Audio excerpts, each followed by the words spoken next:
माया का जकड़ाव ही हमें मृत्यु समान कष्ट देता है, यही मारता है, बंधन ही मारता है। मना एवं मनुष्याणाम बंधन मोक्षस्य कारणम। बोले एक बात मैं तुम्हें समझाना चाहता हूं, तुम तो इतने छोटे से हस्तिनापुर के राजा हो, मैं तुम्हारे माध्यम से पूरी दुनिया को समझाने की कोशिश कर रहा हूं। सुखदेव जी कह रहे हैं, और मैं भी आप सबको निवेदन कर रहा हूं, बहुत प्यारा सा भाव है।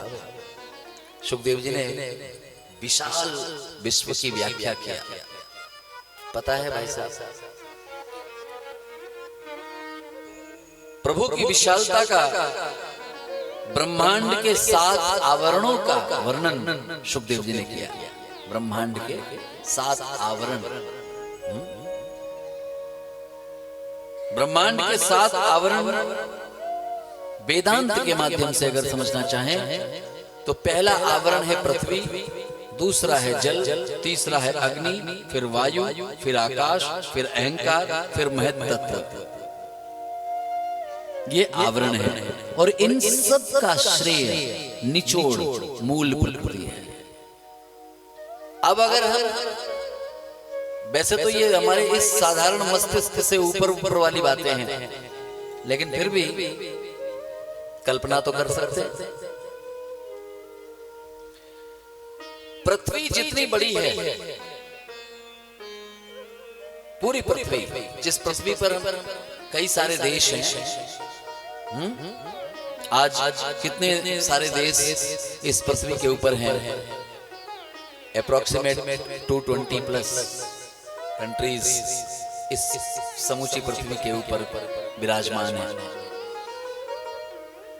ये जितनी बड़ी हम पृथ्वी की कल्पना कर सकते हैं थोड़ी देर के लिए, नैमिषारण्य में बैठे बैठे, मैं आपको बताऊं, भागवत में सुखदेव जी कह रहे हैं, राजा परीक्षित, इस पृथ्वी से 10 गुना ज्यादा भगवान ने जल का निर्माण किया है। कुछ पृथ्वी के ऊपर है, कुछ पृथ्वी के नीचे है। नीचे जो है उसे पाताल गंगा कहते हैं, ऊपर जो है वो उसे आकाश गंगा कहते हैं। 10 गुना जितनी पृथ्वी है उससे 10 टाइम ज्यादा जल है भगवान का बनाया हुआ। अब ये इससे 10 गुना ज्यादा अग्नि का निर्माण भगवान ने किया है इस संसार में। अग्नि, और जितनी अग्नि की कल्पना हम कर सकते हैं उससे 10 गुना ज्यादा वायु का निर्माण है। जितनी हम उसकी कल्पना कर सकते हैं उससे 10 गुना ज्यादा बड़ा आकाश है। और जितना आकाश हम सोच सकते हैं उससे 10 गुना ज्यादा अहंकार है इस दुनिया में। भगवान का ही बनाया हुआ है। जितना हम इसको सोच सकते हैं उससे 10 गुना ज्यादा महत् तत्व है। और जितना महत् तत्व का मापदंड है उससे 10 गुनी ज्यादा मूल प्रकृति कही जाती है।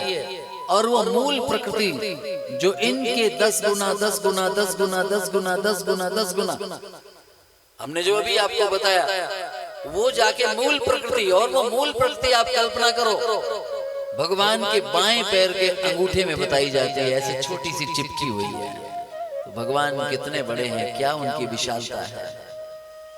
विशालता अगर समझनी हो तो गीता में जब अर्जुन डर रहा था,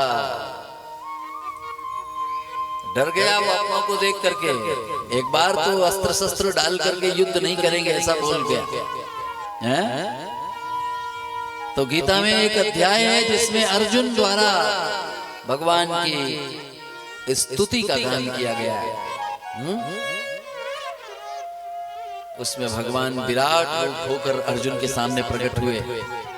उसके उस समय पैदा हुए बेमतलब के जो मन में विचार आए थे उनको खत्म करने के लिए भगवान ने विराट रूप लिया। और उस विराट रूप की अर्जुन ने जब दर्शन किए और प्रार्थना की, मैं कुछ श्लोक आपके बीच गा रहा हूं। मुझे आदत है श्लोक गाने की, ये सीधे सीधे कथा करने की आदत नहीं है। गीता का श्लोक है, आप भी कभी वो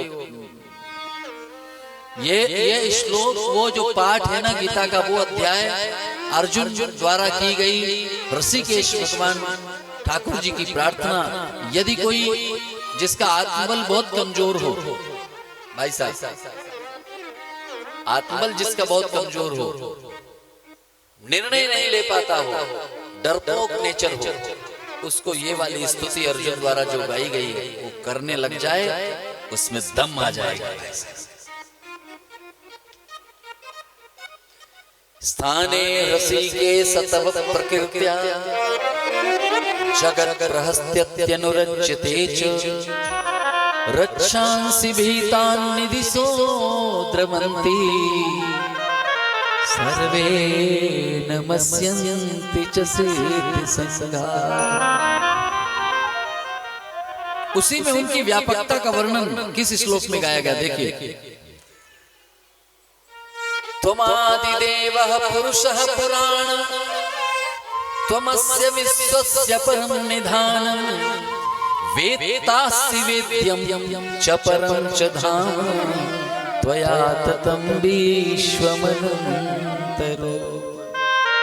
और अगला श्लोक जिसकी जो मैंने व्याख्या की है, वायुर्यमोऽग्निर्वरुणः शशाङ्कः प्रजापतिस्त्वं प्रपितामहश्च नमो नमस्तेस्तु सहस्रकृत्वा पुनश्च भूयोऽपि नमो नमस्ते।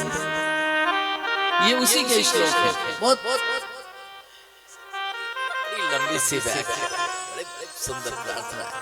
मैं तो एक मंत्र दे रहा हूँ, अगर हिम्मत नहीं आ रही है, निडरता नहीं आ रही है, निर्णायक क्षमता नहीं आ रही है, तो इस पाठ को करना चाहिए।